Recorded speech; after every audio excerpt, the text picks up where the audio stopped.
guys? This is Robert Wolkenbrod here of CINEMATALKERY here, doing a bit of a surprise episode here of our show, looking at the legacy of Robert, aka Bob Iger, as Disney's CEO. He officially stepped down on Tuesday, February 25th, from his position of 15 years, about 22 months earlier than expected, when it was originally thought he was going to step away at the end of 2021, and that's still going to be the case here, except he's going to be handling a different role. He's stepping into the role as executive chairman of Disney, and he's also handling and overseeing creative aspects of the company's assets. And Bob Chapek, who recently was the chairman of Disney Parks Experiences and Products, will assume the role of CEO, effective immediately. Now, from the interview today on CNBC with Chapek and Iger said that this process was in place for years to choose his next successor. And something we're going to be referencing a few times here is his book, The Ride of a Lifetime.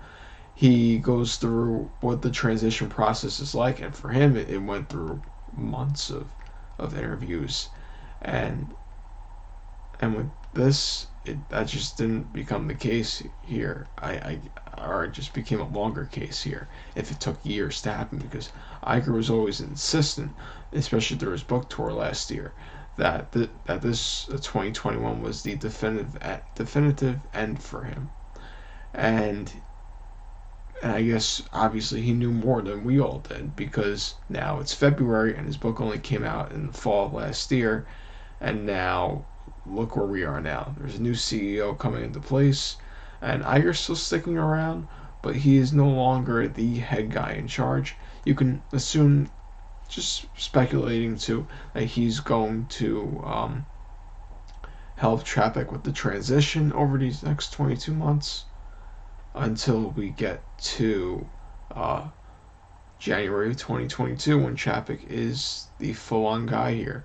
And I guess this time we'll let him integrate himself into the television and movie aspects here of what Disney does, because again, he focused on the park experiences and products, which have been incredible successes. I mean, they opened up Disney Park in Shanghai. They expanded different rides and created different just create and imagine different things with the new Star Wars ride that recently came out, and then advances across from Disneyland, Disney World, all different things here, and along with the cruise ships too, which are still a pretty big thing. Chapek has overseen some pretty great things here since he came on with the company a few years back here.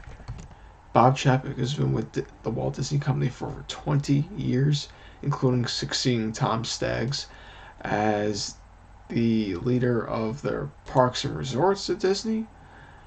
And he took that role over, I believe, in 2012, while he was serving as the president of distribution for Walt Disney Studios in 2009 to 2011. So there are familiarities here with the studio side. But now he's, of course, going to become full on here with all the assets that Disney has accrued over the years. Whether from, Marvel came over in 2009, Star Wars in 2012, and then the evolution of these different brands have come along over the past few years into a real financial success and boon for Disney, to say the least. And that all happened under Robert Iger, who, again, we're going to be looking at his legacy here, which had plenty going on here over the past 15 years. But again, if you thought this was sudden news, maybe not. As Clayton Sandell said on Twitter, quote, "Anyone who thinks today's Disney CEO news is sudden hasn't been paying attention. Bob Iger has had previous plans to retire. The Fox merger delayed his most recent plan to leave, which would have been in June of 2019. Also, he's going to be around for another 22 months, which I noted. Now, the Fox plan started coming together in 2017, and it couldn't become official until the summer of 2019. Because it was a $71 billion transaction.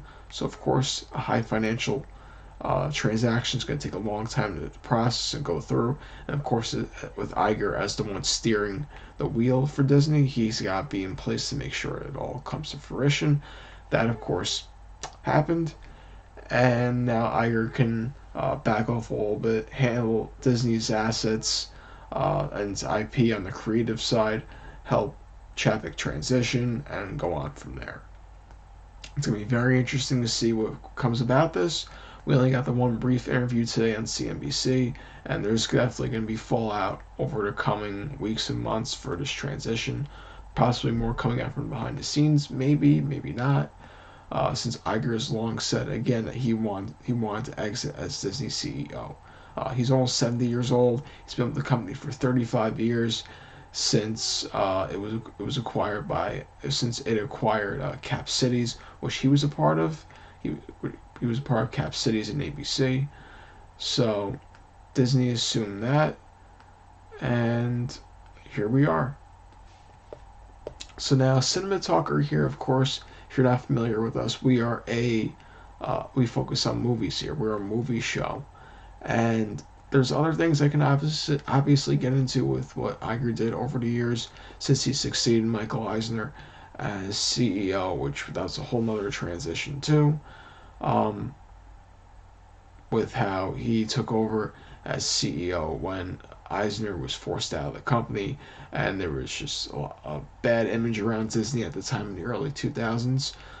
So Iger took over, he reshaped everything, he took bold risks, and a lot of the bold risks were through the movie side of things. And even we're going to touch a little bit on the TV side, because we kind of have to here. TV is just, it's too big of a thing that's come up in the past probably year or so. We have to talk about it. But I want to go through some things here, looking at his legacy with movies since he took over, and a lot of it's we're going to focus around is his business acquisitions. Now, a lot of this information comes from his book, again, The Ride of a Lifetime, which I highly advise that you check out and read. It's a great read through, and you can learn more about his rise through the entertainment ranks from just a little guy in television business to growing all the way to CEO. And he had a rise that took about 20 years or so to get to a top spot in Disney, and then the top spot eventually came about in 2005, and he went off from there. We get into the more mainstream things, or the more ones that are more visible in pop culture. We need to get into Pixar. Now, Pixar was purchased by Iger and Disney just months into his time as CEO. It was a bold move, and he bought it for $7.4 billion from Steve Jobs. Yes, the same Steve Jobs that ran Apple, created the iPod, iPhone, all those technological delights that you still own today.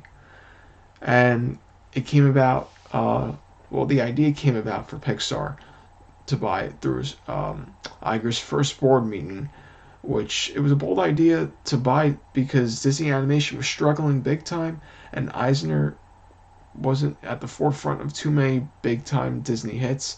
There were some that gained some notoriety, but things like Chicken Little and Lilo and Stitch didn't reach the financial success that Disney had become known for with this stuff, and Fantasia 2000, and so on. Now, some of these varied. Lilo and Stitch, I mean, yeah, a lot of these movies still did make money, but they didn't become these big long-term successes that everyone thought they would, or visible characters here, as much as others did, or in time, or ones of the past did, like in The Little Mermaid, and The Lion King, and Aladdin, and so on. Because things like Hercules even struck out too. And Hercules was a big thing when I was a kid, but it didn't have that long-lasting success that for it to become a staple of Disney culture. That's why you might not see it ever come about again for a sequel. I mean, it's been too long now. And sure, Disney can dig up anything they want, but eh. So the idea of Disney buying Pixar at the time was rough because Eisner and Jobs had a very, very poor relationship, to say the least. They broke down on each side because there was a Disney and Pixar partnership for films for a while, but they reached disagreements on how sequels would be handled and and who had control of them and who would be getting complete, I guess credit for everything, and it made Eisner and Jobs' relationship just enough where it didn't seem like it could be salvaged, and it wasn't salvaged. Um, and actually, when Eisner left Disney, it was broken off on bad terms. So um, what Iger did was he went to Jobs and he formed a first a business relationship and then a friendship because he had to slowly work his way back in with Jobs to try to buy Pixar, and it was a gradual process. But and especially since Steve Jobs was kind of against it at first, listing more cons than pros at the idea, he said things like, and this is from the book again, he thought a distraction would kill Pixar's creativity because Disney wasn't a great brand, it wasn't as good of a brand 15 years ago. And that might be shocking to say, but Disney did not have a great time in the early 2000s. Of course, it's come about over the past 10 years, and it's become this huge phenomenon now in all different ventures. But long time ago, that was not the case.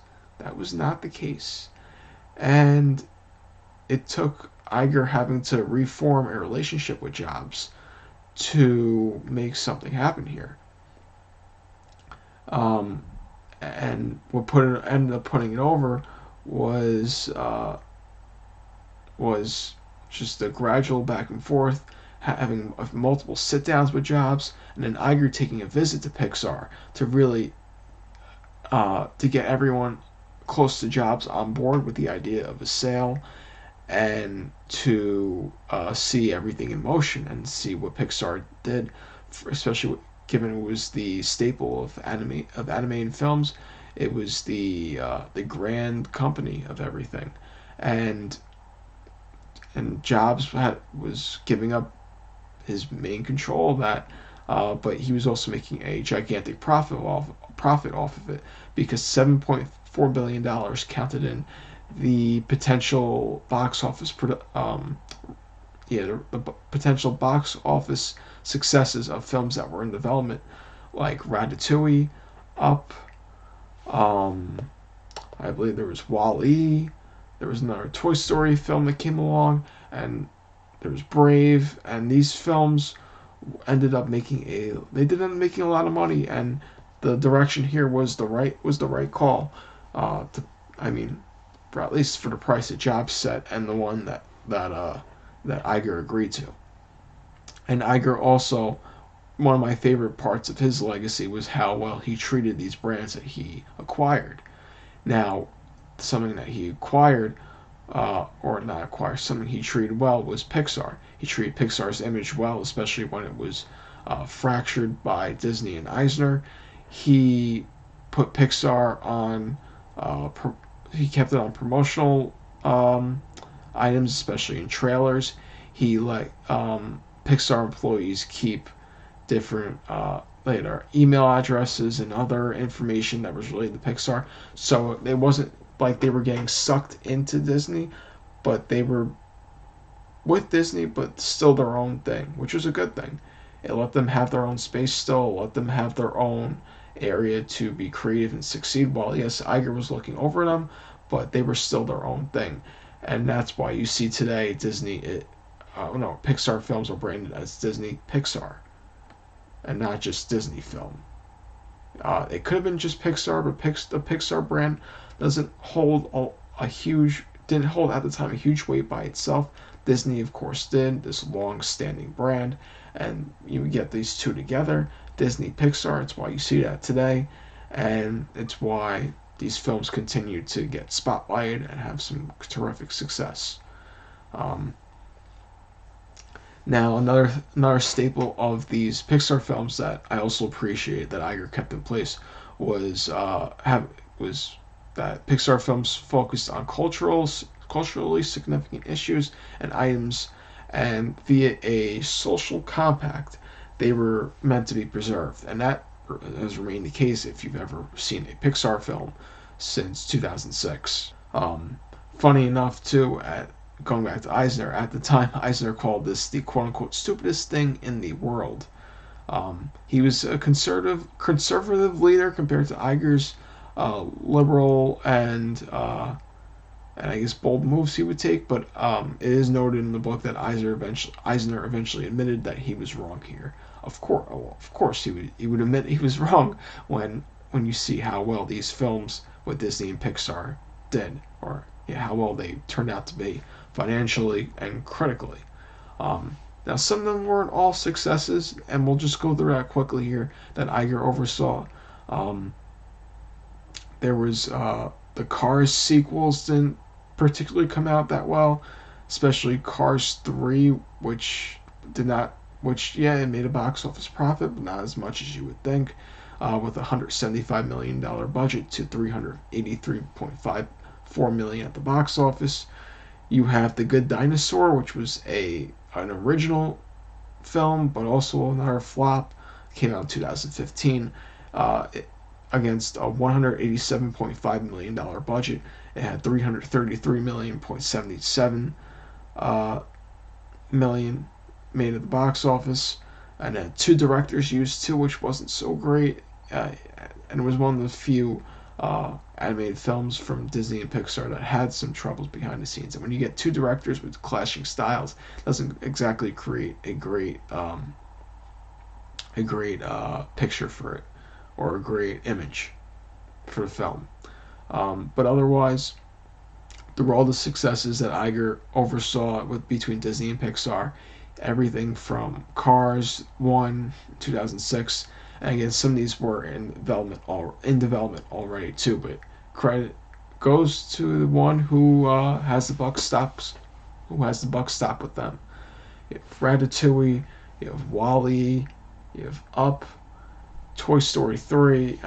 Toy Story 3, Brave, Inside Out, Monsters University, Finding Dory, Coco, The Incredibles 2, Toy Story 4. All those films were incredible financially, and a lot of them did well critically too, and a bunch of them won an Academy Award too for Best Animated Feature. Ratatouille, WALL-E, Up, Toy Story 3, Brave, Inside Out, Coco, and Toy Story 4. It's not bad. It's not bad at all, and that's not even mentioning Cars and The Incredibles 2, which were each nominated for Best Animated Feature at the Oscars. Now, there was also some here that made a lot of money that weren't nominated for anything, including Finding Dory in 2016, which made $1.02 billion to a $200 million budget. At the time, this was the second it was just the second Disney Pixar animated film to cross the $1 billion mark, with the previous one, Toy Story 3, in 2010 at $1.06 billion. And just a mere 2 years later, The Incredibles 2 set Disney Pixar's record at $1.24 billion, and in 2019, Toy Story 4 hit $1.07 billion. Now, both these were against a $200 million budget too, so you can imagine they made a lot of money here. And now, in total, these films made $8.3 billion. Yeah, or $8.309 billion, which is incredible. And then, that's without counting the budget. That's incredible. The fact that it crossed the amount that Iger and Disney paid for in 2006. Now, with the budgets included here, It comes out to a $900 million box office profit to the budget too, which is still very, very good to come out $900 million on top, and that's just for this section of Disney. We're not counting everything else here. That's just for this section of Disney. That's not counting Marvel films. That's not counting Star Wars. That's not counting the Disney animation films that aren't branded with Pixar. That's not counting Disney parks. That's not counting merchandise. That's $900 million from box office profit to budget alone. From Disney Pixar films that have been made over the past 14 years. That's incredible. That is an incredible feat. And Iger oversaw that, and he probably built something that's going to sustain itself for years to come, which is incredible. And animated films, they might not be for everybody, but when it comes to the bottom line and to find successes like this, especially through franchises like Toy Story just continuing to rake in money, taking Finding Nemo and making it Finding Dory, and so on here. Incredible. Really, really good stuff here. So now that takes us to Marvel, which Iger purchased for $4.24 billion in 2009. Now, we don't need to go through the financials like we did for Pixar, because Marvel's just made money in every single movie, and it's already defeated that price point. I mean, if you just want to look at what Avengers Endgame beat its budget by over $2 billion. I believe it did it by over $2 billion. Yeah, it's crazy and it's incredible.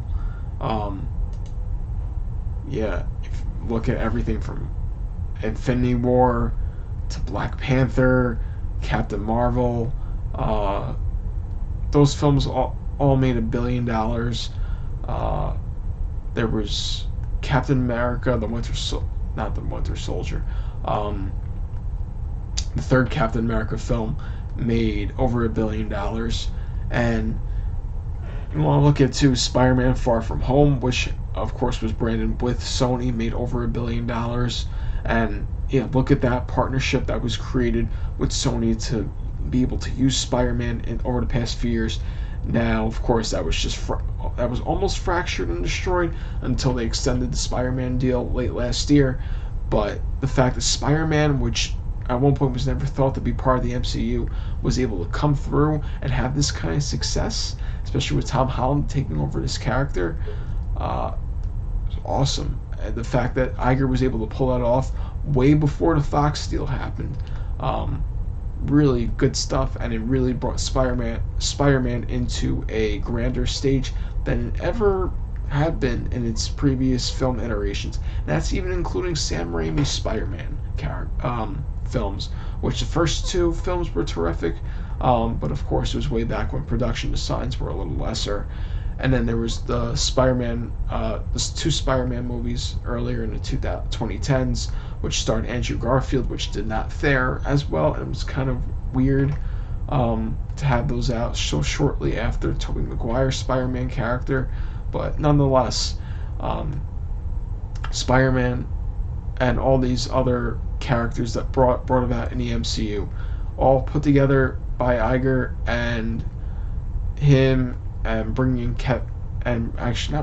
continuing the use of Kevin Feige, and using his brilliant creative mind to oversee these films, and to oversee this landscape known as the Marvel Cinematic Universe.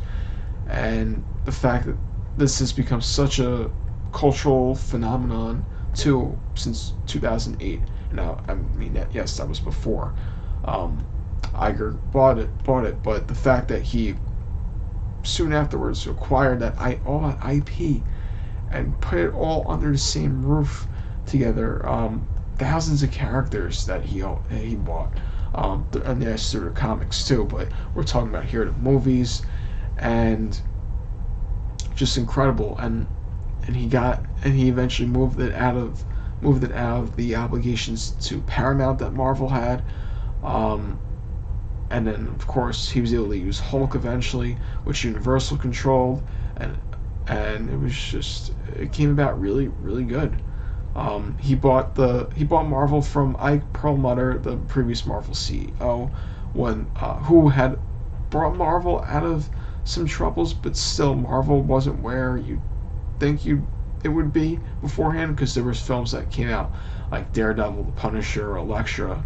None of them were box office successes, or I should say, none of them were critical successes. And they never had any sequels made out of them. They were just one-offs that are just forgotten pretty much. They're like, oh yeah, I remember those. That's kind of where we are with those. They were early 2000s films, nothing special, forgettable. There was also other Hulk films too that just go about by the wayside. But yeah, Iger saw the potential in that to expand it and include it in Disney, which was seen as, according to the book, an edgier thing at the time that people perceived. But Disney turned Marvel into this grand phenomenon that's taken off and ascended beyond DC in pretty much every way possible right now. And now DC still puts out some good things, but Marvel is now included in the MCU. The comics are still a big thing. We have Disney Plus, which we're going to get into soon. I believe Marvel's even factored into some of Disney World and Disneyland. Could be wrong, but I believe that's the case too here, that they're involved in some way. And then of course all the merchandise has come out, whether through T-shirts, Funko Pops, all different kinds of things that's made Marvel and now Marvel Studios and Disney a profit over the years. And and then going back, if you want to go back here to Steve Jobs. Steve Jobs was a significant shareholder in Pixar. Not only that, but he developed a great friendship with, his shareholder in Disney, and he became great friends with Bob Iger. And Iger consulted Jobs on this, and Jobs gave his blessing for Marvel, which again was a bit controversial at the time. And Steve Jobs actually called Ike Perlmutter to put him over the top on the deal, which he was, according to the book, not all in favor of at first, until Jobs put it over for how well Iger would take care of the property, which, of course, you've seen he has. The only change here that Iger made here that really reshaped Marvel, and another thing that you have to look on as a great move is that Marvel was divided up between their budget, resources placed in New York and in California, where they had more of the creative ideas go down. And Iger, a trend I saw through his book is he liked to kind of, I guess, simplify things to make things easier and smoother to run, rather than having to jump through different hoops like with Disney's strategic planning. He made Marvel under Kevin Feige. He gave Marvel Studios to Kevin Feige pretty much to oversee for the creative side over in California, and look where that's taken off to over the years. Feige is in control of everything with it now. He's even going to be helping creatively with the Star Wars film, and his work creating this extensive, elaborative, collaborative universe has been incredible, and it just brought out two $2 billion movies over the past 2 years. So I think this has worked out okay. And we're probably going to get another 10 years of Marvel films too. Who knows, maybe even goes longer from there. Iger also pushed for a more diverse MCU too, once he really was able to settle in with this more expansive universe as it grew beyond the Avengers films. That's why Black Panther came about. That's why Captain Marvel came about, both of which became billion-dollar ventures. And it made Marvel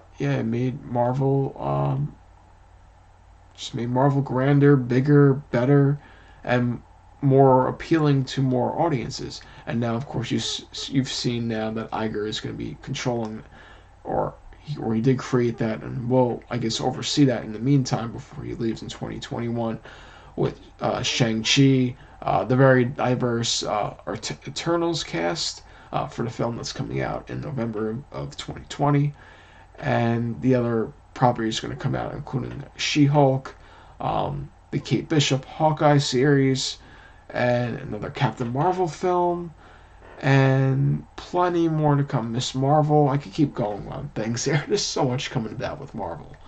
Um, and now, I mean, and in total, Iger grew the Marvel Cinematic Universe to over 20 films, with plenty more to come. And yeah, he took an IP that had untapped potential and he grew it into something extraordinary. Consistent successes financially. Some of them were a little off critically, including Thor and Thor: The Dark World, and maybe the Ant-Man movies a little bit. But otherwise, we've seen some really and Iron Man 2 as well, which Iger even notes in the book that wasn't exactly an Oscar award-winning film, but he oversaw this untapped potential in an IP of thousands of characters. He brought them to life in the grandest way possible, and he accepted the MCU idea from Kevin Feige, calling it brilliant, and bringing it about as this incredible thing now that we look on and we adore, and well, people who enjoy the MCU adore.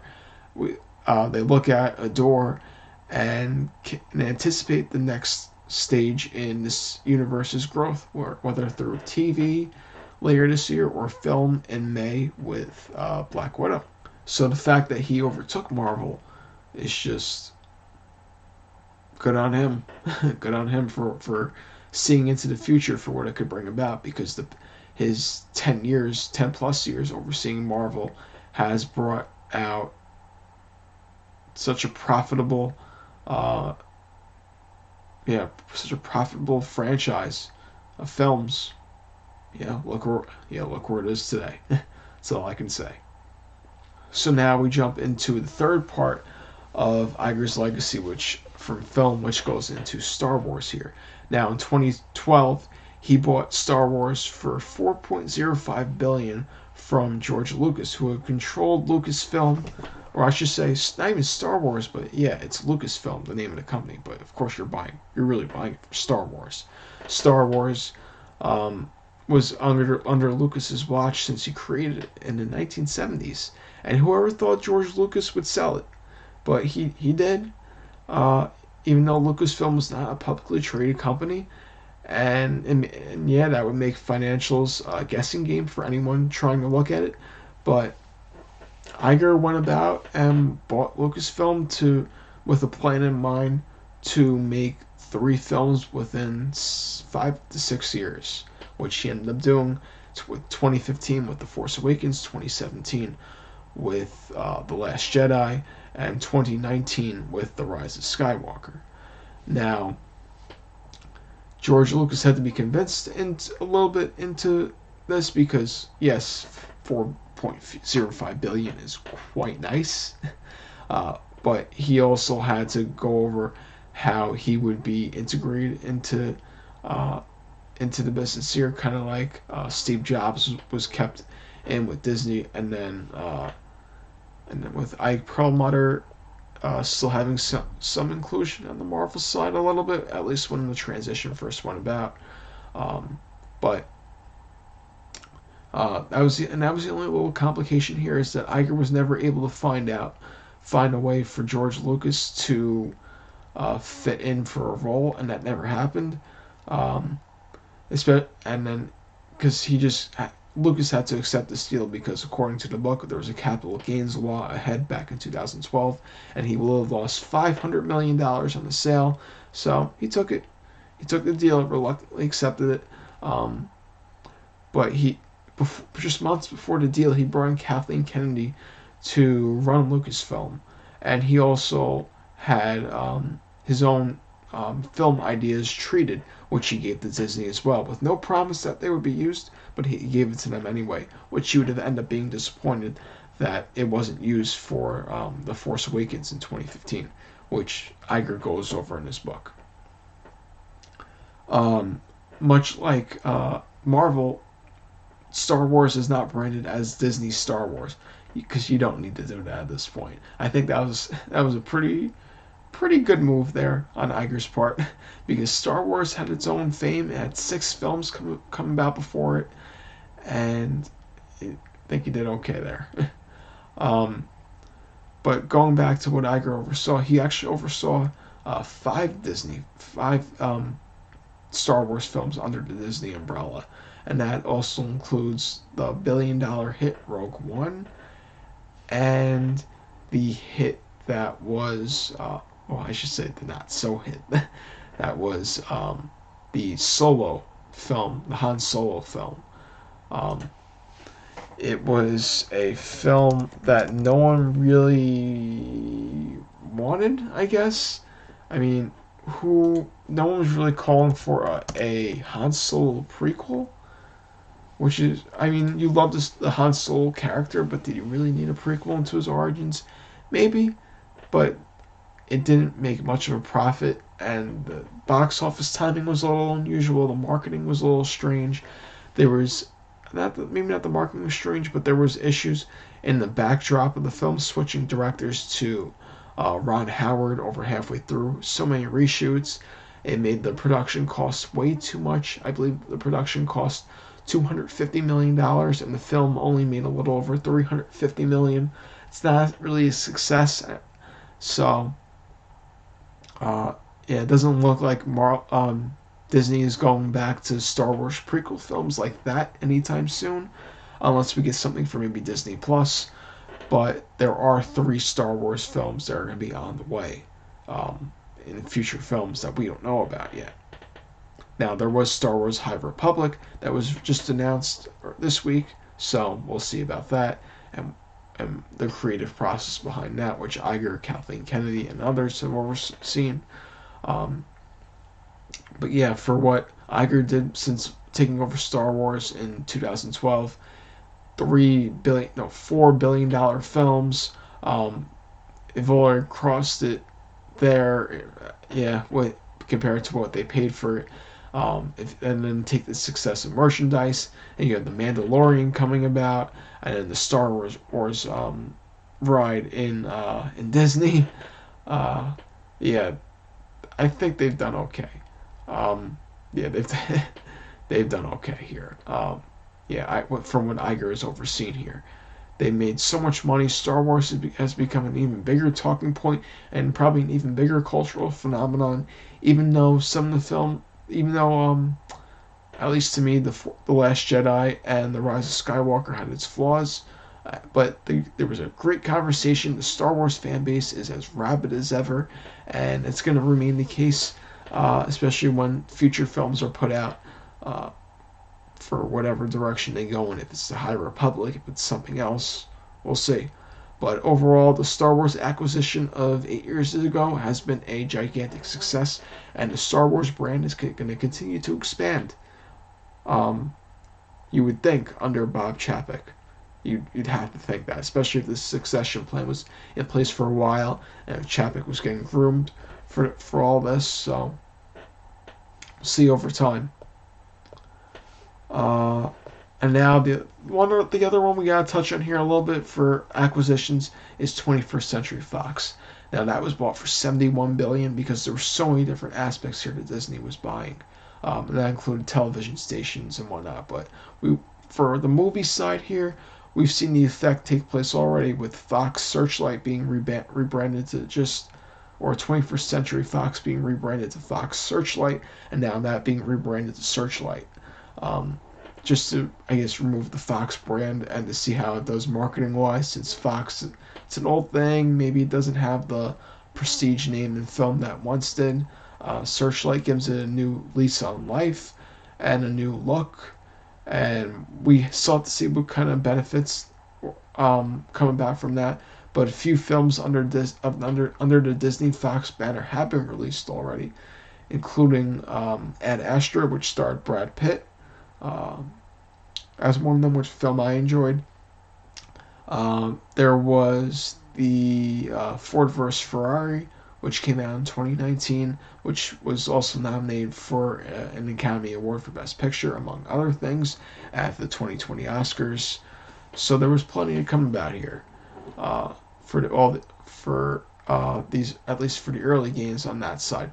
For the comic book property side here, we have yet to see the Fantastic Four, X-Men, and Deadpool. It's probably too soon to think we're going to see them anytime soon, at least until 2021, maybe 2022. Because it takes a while when there's already Disney films in place, especially this year when you have Black Widow and the Eternals and then the TV shows being brought about. Right now, all there's been has been teases of things to come about, including the Fantastic Four and mutants, as Feige said at the 2019 San Diego Comic-Con. So there's not a lot to look at yet from Iger's legacy on that, but he did acquire them. He did bring them into the mix, among other things. And I think that's already a huge boost to his legacy, because the day these films come out, or however they're used in the MCU, it's going to create so much money. So much money for Disney. And you can look at Iger for orchestrating that. You look at him for that, and you see, because there's just so much potential here. I mean, 71 billion is a lot, and again, there was other things bought here. That's gonna take a while to cross that threshold, but it's gonna be worth it down the line, especially when people are going to continue flocking for films, TV, merchandise, blah blah blah. Yeah. So now the other thing here is the Disney Plus here that I want to get into before we get into the general Disney films here, because Disney Plus has brought over a lot of the Marvel and Star Wars properties here, which I've gone over a little bit already. But Iger foresaw the streaming wars coming about a few years back, and to compete with companies like, compete with Netflix, which owned some and created some Marvel TV shows like Daredevil, Punisher, Jessica Jones, Iron Fist, and Defenders. He created Disney Plus. He also created ESPN Plus, but yeah, and he even bought Hulu too to give more stake in the streaming wars. But Disney Plus, it already has over 26 million subscribers, I think, and that's just within its first few months. You can expect it's going to gain more once these Marvel shows come out. That's going to attract attention, because right now there's not too much going on Disney Plus right now. But those Marvel shows are going to eventually be a few months at a time. The Mandalorian's going to be coming out. There's going to be, for season 2, there's going to be other Disney original shows coming out, including the Lizzie McGuire reboot. So there's so many things that's going to keep people invested in Disney Plus as it continues to grow, especially with all the content it has in place from the past, the present, and the future that's going to bring. It's going to reap Disney even more benefits, which you can only imagine how much that's going to be. So yeah, people are flocking to Disney Plus, and yeah, from Iger's creation and the desire to innovate and to just reimagine things, he's gonna be remembered for creating that and really bringing Disney into the modern world here. And who know, and especially too with all these, most of the Marvel films are on there. Same thing with Star Wars films too. The only reason why some of them might not be on is because of other contractual obligations elsewhere, like the Spider-Man films with Sony, and some Marvel films I believe are still on Netflix. So there's some time here. Maybe I'm wrong. Maybe they're all on there now. But either way, success. Thumbs up. And then there's the general Disney films too that Iger has overseen over the years under the Disney Animation umbrella. From Frozen becoming the box office sensation and pop culture sensation, to taking animated classics and making them into live action films, which I haven't particularly loved, just because I think touching those animated films was kind of delicate. It might have rubbed people the wrong way, but not enough to the point where these have been making billions of dollars, especially The Lion King and Aladdin. Uh, now, eh, now, what's it called? So, Mary Poppins and Dumbo weren't as big of successes, and Lady and the Tramp on Disney Plus didn't get critical recognition. You obviously can't see if it made money or how many people watched it. At least I don't think. But there have been more successes than not. And there was also the Christopher Robin movie that didn't make a lot of money. That didn't fare too well either. But didn't it had an awkward release in August, and it wasn't marketed particularly well. But otherwise, Disney has taken these animated classics and made them into these live action box office hits, and they're going to continue to do it with probably another Aladdin film. I won't be surprised if they did another Lion King film, and they're putting out Mulan in March, so there's plenty more to come here for what they're going to do. And Mulan is even rumored to be PG-13, so that'll be another innovative step here too, to see just how well just how well Disney can do here with its animated classics into live action features. We're even getting the Little Mermaid at some point too, and who knows what else we can go from there. So we'll see. But there was also Wreck-It Ralph, Pirates of the Caribbean, Moana, The Jungle Book. So much here, so much that really made this. That really just created financial and critical successes for Iger, for Disney, and it's an incredible legacy he's leaving behind in these films. Now, again, he's still overseeing creative aspects now, as he's again stepping away from the day-to-day CEO spot to fulfill these creative obligations, and he even noted that in the CNBC interview, saying that this was a necessary step here. He reiterated that he's not going to renew his contract after December 2021. So